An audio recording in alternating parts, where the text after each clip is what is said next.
अंबरनाथमध्ये गौरी गणपतींना पारंपरिक ढोल ताशांच्या गजरात भक्तिमय वातावरणात निरोप देण्यात आलाय।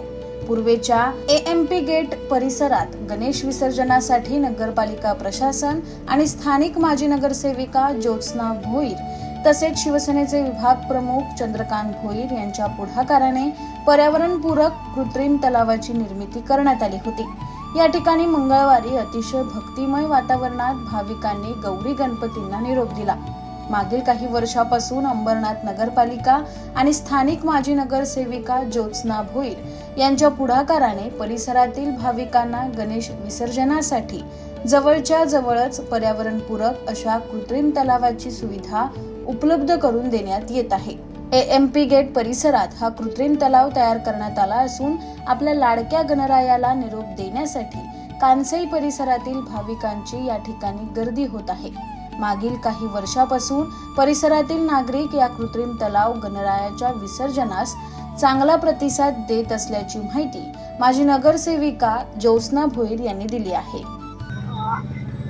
गणपती बाप्पा मोरया। आपण दरवर्षी विसर्जनाची गणपती बाप्पाच्या सोयी करतोय, तर आम्ही नगरपालिकेच्या मार्फत ही सोय करत आहोत आणि याच्यासाठी आम्ही आमच्या परीने जेवढी व्यवस्था करता येईल आणि आपल्या नागरिकांना कमीत कमी त्रास होईल याचा आम्ही म्हणजे प्रयत्न करत असतो आणि कोणाला त्रास होऊ नये याच्यासाठी आम्ही स्वतः इथे उपस्थित राहून नागरिकांच्या आणि बाप्पाच्या विसर्जनाची आम्ही तयारी करत असतो आणि दरवर्षी आमचा हा प्रोग्राम म्हणजे कार्यक्रम करतो।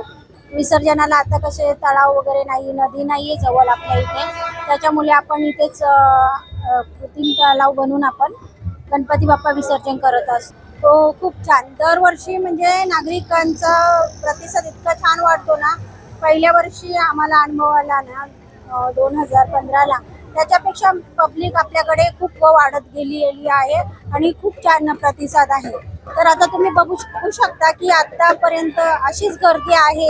आज 5 वाजल्यापासून आपली अशी गर्दी आहे आणि इथे आपण असा म्हणजे कृत्रिम तलाव बनवलाय की आपल्या सार्वजनिक मूर्त्या मोठ्या असतात त्या सुद्धा आपण इथे विसर्जन करतो। नमस्कार, आम्ही कानसई गावातच राहतो, पठाडी म्हणून। आपल्या कानसई गावामध्ये आपल्या नगरसेविका मॅडम ज्योत्स्ना भोईर मॅडम यांनी आणि चंद्रकांत भोईर सरांनी इकडे कृत्रिम तलावाचं इतकं छान नियोजन केलेलं आहे। आपल्या कानसई परिसरातले जितके पण गणेश मूर्ती आहेत घरोघरी लोक येतात, इकडे विसर्जन होतं। त्यांनी इकडे फार सुंदर सोय सुद्धा केलेली आहे। आपण गणेश मूर्तीचं जेव्हा विसर्जन करतो त्याच्या आधीची जी आरती आहे ते सुद्धा आनंदमय वातावरणात आपण इकडे साजरा करतो आणि विसर्जन सोहळा खूप छान पद्धतीने पार पडतो। Bureau report AB fast news Ambernath.